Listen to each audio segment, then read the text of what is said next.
Cologne, Germany, March 6, 1945. A Panther tank sits at a street corner, engine running, waiting. An American tank rounds the corner. The Panther fires first. The American tank takes the hit and keeps moving. It fires back. One shot. The Panther is done. That moment was broadcast in a newsreel seen by millions. And the tank that survived a Panther shot and destroyed it in return had a name that would echo through the rest of the 20th century. M26 Pershing, named after General John Blackjack Pershing. 46 tons of American determination, a 90mm gun that finally gave GIs a real answer to German armor, and a story full of politics, stubbornness, and soldiers who paid the price while generals argued. Because here's the thing nobody tells you about the Pershing: it almost didn't exist. The men in power didn't want it. They fought against it. And while they were fighting, American tankers were dying in machines they knew weren't good enough. This is the story of the tank that America tried to stop building and couldn't afford not to. To understand why the Pershing matters, you have to understand what came before it. And what came before it was the Sherman.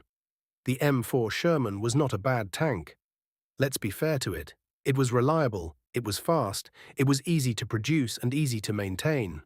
America built nearly 50,000 of them. In terms of logistics and supply, the Sherman was a miracle of industrial thinking. But on the battlefield, against German heavy armor, the Sherman had a problem. Its 75mm gun, perfectly adequate against early German tanks, started struggling badly as Germany introduced the Panther and Tiger. At combat ranges, the standard Sherman gun often couldn't penetrate their frontal armor. Meanwhile, both German tanks could destroy a Sherman from distances where the American crews couldn't effectively fight back. The soldiers knew it. Tank commanders wrote reports about it. Junior officers begged for something better. The math was brutal and simple. You sent 3 or 4 Shermans to kill one Tiger, and you accepted that some of those Shermans were going to burn. So why didn't America just build a better tank? Because the man in charge of American armored doctrine didn't think it was necessary. General Leslie McNair, head of Army Ground Forces, believed the tank's job was not to fight other tanks. Tanks were for exploitation, breaking through infantry lines, racing into the enemy rear, disrupting supply lines.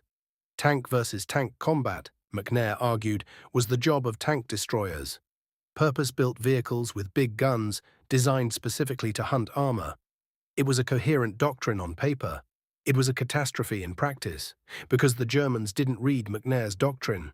They put their big guns on tanks, and American tankers paid the price. The engineers who wanted to build the Pershing were fighting 2 wars simultaneously. One against Germany, one against their own headquarters. Work on a heavier American tank had been going on since the early 1940s. Various prototypes, various approaches. The T-20, T-22, T-23 series, machines that tested new guns, new transmissions, new armor layouts. The knowledge was accumulating, the capability was there. What wasn't there was permission. Every time engineers pushed for a heavier tank with a more powerful gun, McNair's organization pushed back. The Sherman is sufficient. The tank destroyers will handle the heavy armor. We don't need a 45-ton machine when a 33-ton one does the job. Meanwhile, in the field, in Italy and in France, the job was very clearly not being done. The pressure finally became impossible to ignore after the breakout from Normandy and the battles through France in the summer of 1944. Encounters with Panthers and Tigers were routine. The losses were mounting. Soldiers weren't just dying. They were writing home about dying in tanks they didn't trust. In September 1944, under enormous pressure from theater commanders and combat reports that could no longer be dismissed, the Army finally approved the M26 for production. It had a 90mm gun. It had armor that could actually take a hit from German guns at combat ranges. It was heavier, slower, more complicated to maintain than the Sherman. It was also what the tankers had been asking for since 1943. Let's talk about what the Pershing actually brought to the battlefield. 46 tons. Compared to the Sherman's roughly 33 tons, this was a significant jump. The armor reflected that, 102mm on the hull front, up to 114mm on the turret front. Still not impervious, but a meaningful upgrade over the Sherman's protection. A Panther at medium range would have to work for it. A Tiger II at long range still had the advantage, but the gap had closed considerably. The gun was the centerpiece. The 90mm M3 had a muzzle velocity that gave it genuine penetration capability against German heavy armor. At 500 meters, it could punch through the frontal armor of a Panther. Against a Tiger, it needed a favorable angle or closer range, but it could do it. For American tankers who had spent years working around the limitations of the 75mm, this felt like finally having the right tool. The engine, a Ford GAF V8, producing around 500 horsepower, gave a top speed of about 48 kilometers per hour on a road. Slower than the Sherman, but not dramatically so. The torsion bar suspension gave a smoother ride than the Sherman's vertical volute springs, and crews who drove both consistently said the Pershing felt more stable, more planted, more like a machine that knew what it was doing. The crew was 5 men: commander, gunner, loader, driver, assistant driver. The turret gave the commander and gunner good ergonomics and reasonable visibility.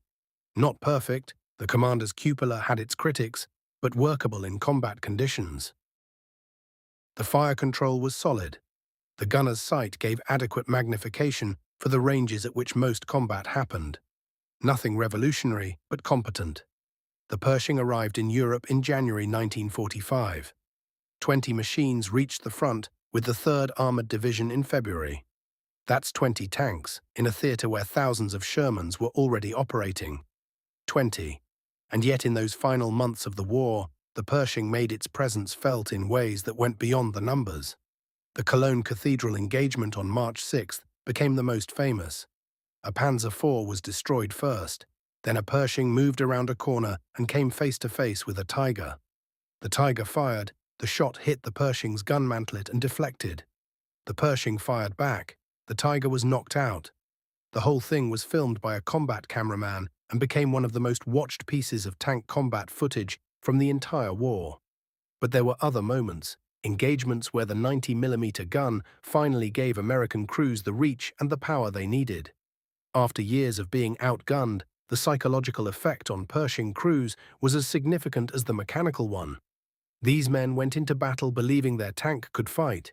That belief matters more than most people realize. The Pershing also fought in Korea, where it performed well against the Soviet-supplied T-34/85s that North Korea fielded. The 90mm gun had no trouble with the T-34's armor, and the Pershing's own protection was more than adequate against the weapons the North Koreans were bringing to the fight. Korea was, in many ways, the Pershing's war more than World War II had been.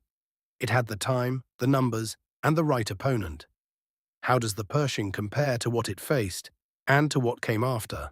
Against the Panther, probably the most common serious German tank threat in 1944 and 1945, the Pershing was roughly comparable. Similar weight class, similar gun performance, similar armor protection. The Panther had a slight edge in gun accuracy and long-range penetration. The Pershing had better crew ergonomics and arguably better reliability. A fair fight, which is more than the Sherman could say. Against the Tiger II, the heaviest German production tank, the Pershing was at a disadvantage frontally. The Tiger II's armor was simply too thick for the 90mm at standard combat ranges from the front. But Tigers were rare, Tigers broke down constantly, and a Pershing with a good crew and a flanking shot could still kill one. The Cologne engagement showed that even a Tiger could be beaten if the situation favored you. Against the Soviet IS-2, which the Pershing never actually fought, but which was its ideological counterpart, it's a close comparison. IS-2 hits harder but reloads slower. Pershing is more accurate and faster in combat rate of fire. Different philosophies reaching similar conclusions.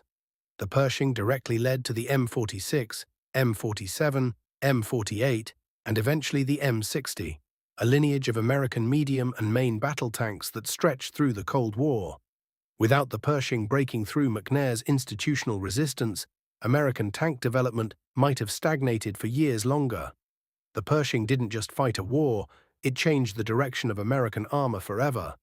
What do you say about a tank that arrived 18 months too late, fought for 4 months, and still managed to rewrite how America thought about armored warfare? The Pershing story is not really about the tank. It's about the men who died waiting for it. American tankers who went into battle in 1943 and 1944, knowing their machines were outgunned, trusting that someone above them was solving the problem. While above them, generals debated doctrine and resisted change. The Pershing finally came. It performed. It proved the point that the engineers had been making for years. And then the war ended, and history moved on, and most people filed it away somewhere between not the Sherman and not the Abrams. But the tankers who drove it in those final months of 1945 and through the hills of Korea in 1950, they knew what it meant to finally have a machine that could do the job. After years of improvising, of angling their Shermans and hoping, of calling in artillery when the armor wasn't enough, they had a tank that fought back on equal terms. Sometimes that's enough to change everything. So here's the question for the comments. Was McNair's doctrine, keeping tanks away from tank versus tank combat, a reasonable strategic choice, or one of the costliest mistakes of the American war effort? And if the Pershing had arrived in 1943 instead of 1945, does the war in Europe end sooner? Tell me what you think. Like if you enjoyed this, subscribe if you haven't already, and I'll see you in the next one.